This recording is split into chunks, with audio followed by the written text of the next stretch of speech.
हमारा मार्गदर्शन किया और हमारी सरकार ने जिस तरह से काम किया है इतने सालों में, उसका भी उन्होंने पूरा विवरण किया। और ऐसा लगता है कि जैसे मानो हमारा जो भारत है वो विश्व में सबसे ज्यादा जो है वो तेजी से प्रगति कर रहा है और आगे बढ़ रहा है।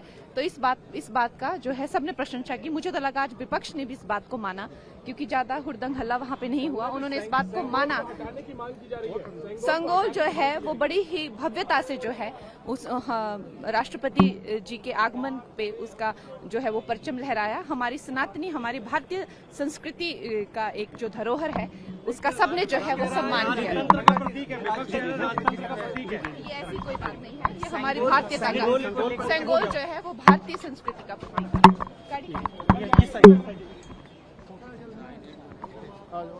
मैम, राष्ट्रपति ने जिस तरह इमरजेंसी का जिक्र किया उन्होंने अपने अभिभाषण में, इमरजेंसी को है जितना कंडेम किया जाए उतना ही कम है, क्योंकि जैसा मैंने कल भी कहा था, जब आप जो है आपने खुद तो कुछ किया नहीं है, सिर्फ अपनी दादी के ही नाम पे वोट बटोरते हैं, तो उनकी जो काली करतूतें हैं उसका क्या, उसके भी आपको जो है आंसरेबल आप ही हैं। आपका क्या कहना है? उन्होंने इमरजेंसी का भी जिक्र किया, बहुत सारी घोषणाएं भी की और कहा कि नीट को लेकर किसी को बख्शा नहीं जाएगा कार्रवाई।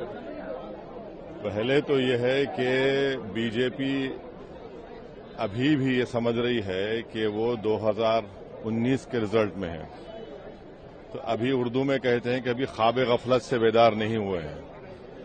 दूसरी बात यह है कि इस पूरे प्रेसिडेंट के एड्रेस में कहीं पर भी लफ्ज माइनॉरिटी का इस्तेमाल नहीं हुआ। आखिर क्यों? भाई, संविधान की आप बात करते हैं तो संविधान में आर्टिकल 30 में लिखा नहीं है माइनॉरिटी, तो इतनी नफरत क्यों है? तीसरा ये है कि नौजवानों की बात हो रही है, बेरोजगारी तो इनका मुकद्दर बना कर रख दिया। सबसे ज्यादा बेरोजगार अगर कोई इस देश में है तो नौजवान हैं, उनके बारे में सिर्फ बातें हो रही हैं।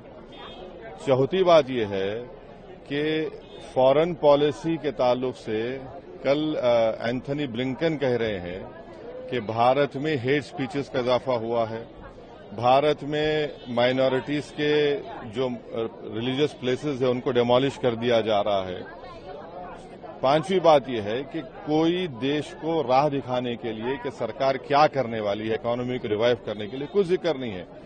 तो इसमें कुछ है ही नहीं, old wine in new bottle का सवाल है। और बीजेपी अभी भी उसी अहंकार में है, अभी रियलाइज नहीं कर रही है क्या हो गया उनको। इमरजेंसी की भी बात की है, प्रेसिडेंट ने इमरजेंसी का जिक्र किया है, कहा कि किस तरह से कॉन्स्टिट्यूशन पर हमला हुआ था। कॉन्स्टिट्यूशन पर हमला तो कई मरतबा पार्लियामेंट में हुआ है बीजेपी की सरकार में, उस पर क्या बोलेंगे वो लोग? कितने इंस्टेंसेस गिनाए आपको? नीट को लेकर भी कहा कि हाँ, नीट का तो आप बोल देते ना कि दोबारा करवाएंगे। बेशर्मी की हद है। एक सोसाइटी रजिस्टर कर दिया आपने, बेशर्मी की हद है। आप 25 लाख युवाओं से, उनके फैमिलीज के से आप खेल रहे हैं। पेपर लीक हो जाता है एक दिन पहले, हर जगह लीक हो रहा है, कहाँ की लीक नहीं हो रहा है? तो नीट को दोबारा करवाना चाहिए, उसका जिक्र ही नहीं है। कहाँ पेपर लीक हो गया? झारखंड में, महाराष्ट्र में, बिहार में, हर जगह लीक हो चुका है। और प्रधानमंत्री झूठ बोलते, ना खाऊंगा ना खाने दूंगा, सब खा रहे हैं, लीक हो रहा है।